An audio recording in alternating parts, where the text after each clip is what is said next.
Thanks for all the helpful suggestions on the last whack-a-mole video. You're a clever bunch, aren't you? Yes, you are.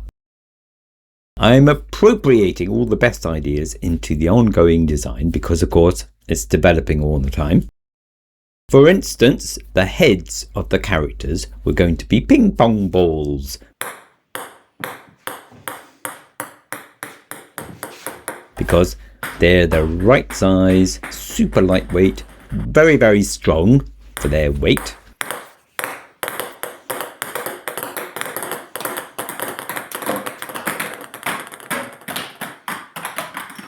I designed the holders with little scoops or bowls in them that exactly fit the balls, and I still think they could work pretty well, except how to make them look like something and not just a ping pong ball with a dodgy face badly drawn on it. Theoretically, I could paint little faces on them all, theoretically, but I'm just not a good enough artist for that, and it would take forever. So then I thought I could maybe print noses or faces and glue them on. Then I'd be halfway there, but I'd still need to paint everything.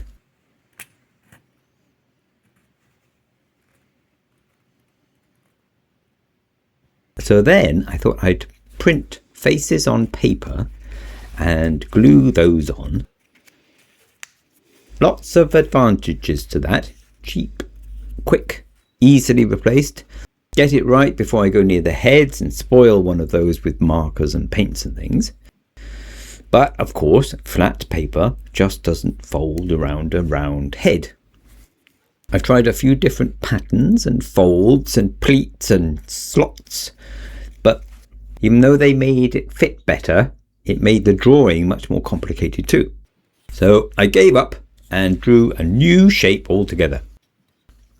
Obviously, it's still supposed to represent a round head, but now it has just two facets, each with a simple two-dimensional curve that paper can bend around comfortably. By the way, a quick mention of the late great Robert Murray Smith, who was a whiz with this program Tinkercad. He inspired me and many others to dip my toe into 3D drawing and printing. He has tutorials on his channel too. I'll put a link in the description. Hats off to Robert. So I drew some faces on the computer and some hairstyles to go with them. What do you think? This is just from my office printer as an experiment. Now I think I'm going to call this game Bop a Beastie or Bop a Wee Beastie. And beastie is a vague enough term, so perhaps any of these could be called that. Yes, they could have colour, but I wanted to keep them black and white in the spirit of a Victorian penny arcade. Now I'm still working on different faces. Most of them I'm drawing from scratch, but some I purloined from the internet. But I wonder if those aren't too good. In fact, maybe cruder is better. What do you think? A lot of people suggested I should make them into politicians. What a cynical bunch you are. I am tempted, of course, but I don't want to get done for incitement to violence. So I'm not going to go down that road. So there are the heads so far, plenty more to go. I hope they prove strong enough. See, I'm in the same predicament as often crops up. I can't do a proper test till everything's up and running. So I still might have to change everything, but in the meantime I'm pressing onwards. Each head needs a levering assembly, which I tried to explain last time, but I obviously didn't do a good job of it. It has developed since then too. Amongst other things, there are 7 3D printed parts for each assembly. See, how would you make this part, for instance, without Tinkercad and a 3D printer? You'd need a phenomenal multi-axis milling machine and a degree in patience. In fact, my longer printer stopped working, so Yap lent me his Ender machine, thank you, but that stopped working too. So I've been learning a lot under Ashley's guidance about how to replace tubes and things. I limped along with those, and the parts slowly accumulated, but then Ashley stepped in and printed a whole bunch of them to help me out. Thank you very much, Ashley. This is enough for 3 lever assemblies, but I need 21, so nearly 150 printed parts altogether. The bamboo rods slot into holes and are held in place with tiny, tiny screws. And they are flexible enough, I hope, to withstand a full-on wallop when the head is both in the exposed and even in the hidden position.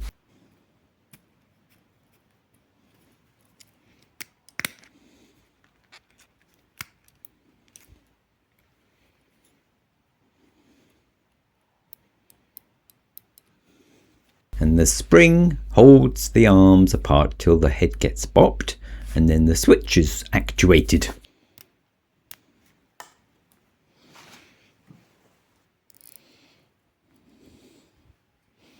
Now, a few of you were asking what keeps the head down once it's been bopped. Well, nothing if the lever under it is still holding it up, which means that it might be possible to bop the head more than once it's exposed.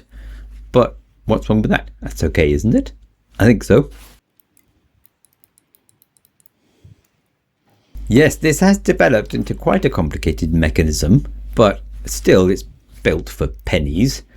I looked into the cost of double wound electromagnets, which is the usual method these days apparently for whack-a-mole games. They pop the head up with one circuit and then change to a different electrical circuit to keep the head up before they burn out the coil. And they cost hundreds each to buy. So this doesn't seem so silly after all, as long as it does actually work, of course.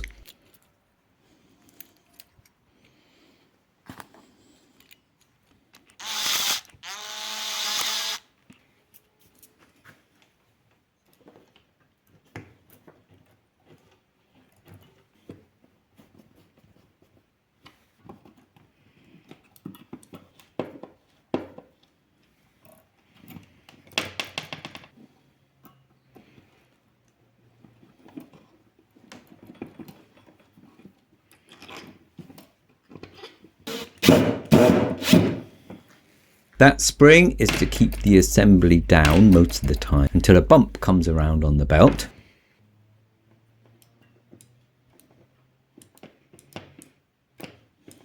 Ashley came around and of course we had to try it out with a few of the heads installed.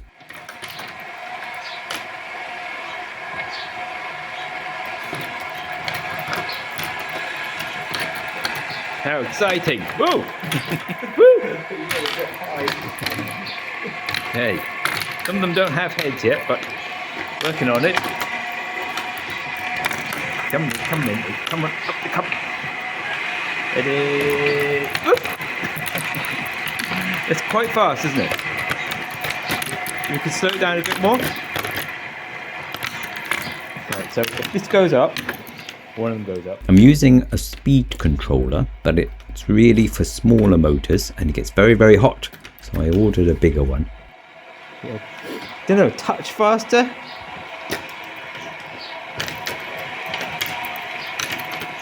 Something like that.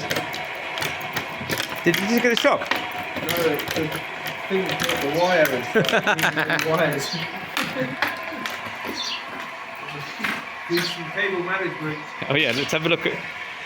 Ashley's been wiring. No, not to do me. No. You gotta keep the bars away from that away from that. It's fine. Very nice. Okay. Of course, speed controllers really just slow down motors by differing amounts. They don't make them go any faster. That's okay. This gearing is plenty fast enough, I think. Now, a lot of people suggested I use different length belts so that the bumps change position as time goes on. But that would mean lots more belts and another pulley shaft. So I was reluctant. And as it turns out, as it happens, the belts slip sometimes anyway, depending on the kinks and the bumps that they have in them already. To avoid that, I'd need to keep the belts very tight, but maybe that relative movement is a good thing for introducing limited randomness to the pattern.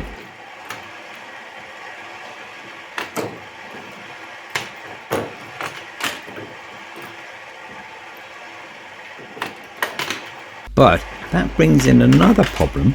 If the game is set to turn itself off after one full rotation of a belt, it's quite possible that one or more of the heads will be up at that time.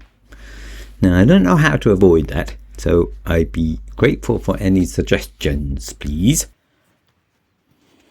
Meantime, I set about making a cover through which the heads will pop. I knew this would be a challenge because it's so difficult to align everything and measure everything, so I bought a piece of hardboard to work it all out on cheaply. Now, despite careful measuring, as I thought, the first holy top I made missed all the heads except one.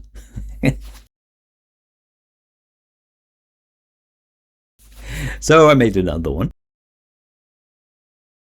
And that was much better, but they all needed some adjustment.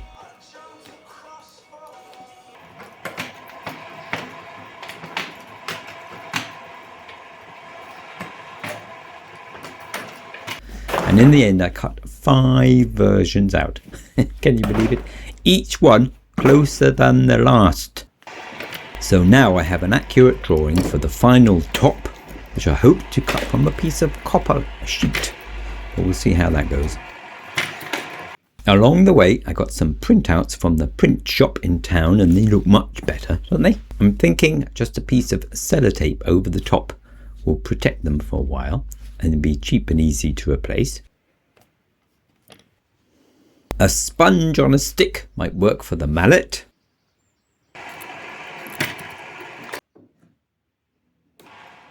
Now I still need to install the circuitry and work out the best way to count the bops, but I can't do that till I know the maximum number anyone could score in a game, and that's down to the number of bumps on the belts and the speed of the belts.